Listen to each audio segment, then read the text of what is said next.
Hello dear students.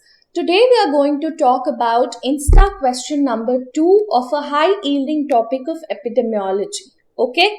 So our Insta question number 2 for the day is: incidence of a disease can be calculated by which study design? Case control study design, cohort study design, descriptive study design, or cross-sectional study design? Now, all those questions that I am putting out on my Insta quiz, okay, are either questions that have been asked in the previous NEET PG or in FMG examinations also, or they are questions that could be asked in future. All right. So keeping that in mind, I have designed my questions. All right. So this question was asked in NEET PG, and this is a very important question. Okay, this is one of the most important questions. So what are we asking? I am asking you here to calculate incidence of a disease. Before we go to the answer, just tell me, what do you understand by incidence of a disease? So my first question to you is, what do you, understand by incidence of a disease? ठीक है? So what is the meaning of incidence of a disease? It is nothing but the number of new cases of a disease that occur. Okay? What is it? Number of new cases of a disease that occur in a defined population at a given time. Okay? Just keep this in mind that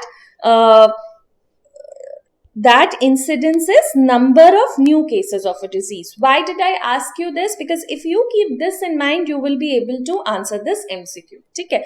Now let us look at the study designs. The correct answer to this question is incidence can be calculated by a cohort study design. Now let us look how. If you talk about the basic design, okay, what is the basic design of a cohort study? ठीक है? In a cohort study, what happens? देखो, remember the मूल mantra for cohort study. In a cohort study, you have to always compare exposed with non-exposed, okay? And the second point is the outcome of a disease, okay? The outcome of a disease has not yet occurred. ठीक है? Has not yet occurred. So these are the two things that you need to do it. Yes. Okay. So you, in a basic design of a cohort studies, you have to compare exposed with non-exposed, and outcome of a disease has not yet occurred.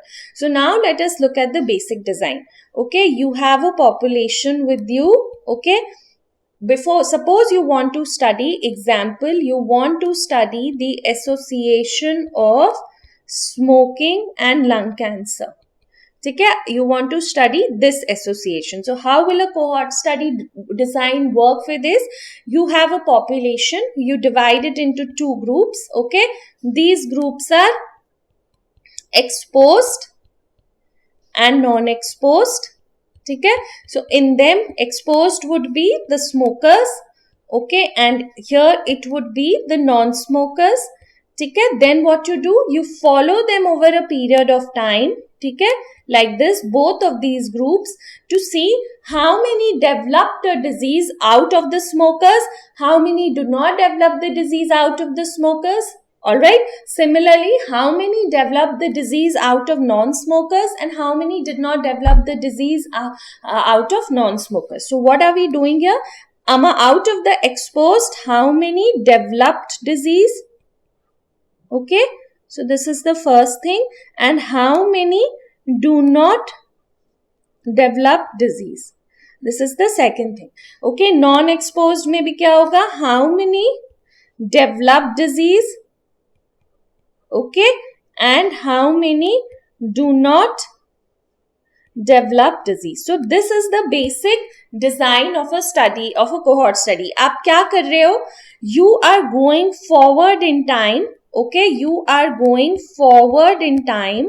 Okay, forward in time to see how many are developing a disease and how many are not developing a disease out of the two groups. Now, my question to all of you is, what is the meaning of this develop a disease, do not develop a disease in both the groups? This develop a disease indicates nothing but the occurrence of what? The occurrence of new cases of a disease. Okay? So this denotes the occurrence of new cases of a disease. And as I already told you, what is the meaning of occurrence of new cases of a disease? It is incidence. Now is it clear to all of you?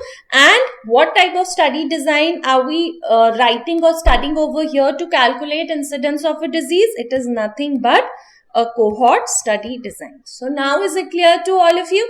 So if you go back to your MCQ, incidence of a disease can be calculated by cohort study design. Okay. Now, since we are doing it, let us just answer one more question. What are the other terms that denote a cohort study? You're going forward in time. Okay. So the synonyms are forward-looking study. What is the other synonym? Prospective study design. Okay. What is the other synonym? Concurrent, okay, study design. All right. There is one more thing. You are going from cause to effect, from smoking to lung cancer. So this is also cause to effect. All right. Also, what are we? There is another thing. Yes, you are also going from exposure to outcome. Okay. So all these things are the synonyms for cohort study design. Okay. If you look at the other options, why cannot it be a case control study? Because in a case control study, what happens? I'll just show you. You have population, you divide it into cases and you divide it into controls and you go back in time. That means you use historical data to see how many were exposed, okay, and how many were non-exposed. So in a case control, here, exposed, non-exposed. Okay, so in a case control, you are finding out the exposure rate, not the incidence. We will understand case control in detail in other questions. Okay, so it cannot be a case control. Why cannot be it a descriptive study design? Because as I told you, in descriptive study design, you are simply describing a study in terms of time, place, and person. And cross-sectional tells us about the prevalence of a disease. Okay, that is new cases and old cases present at a particular point of time. So the correct answer to this MCQ is incidence of a disease can be calculated by cohort study design. I hope you are clear with this.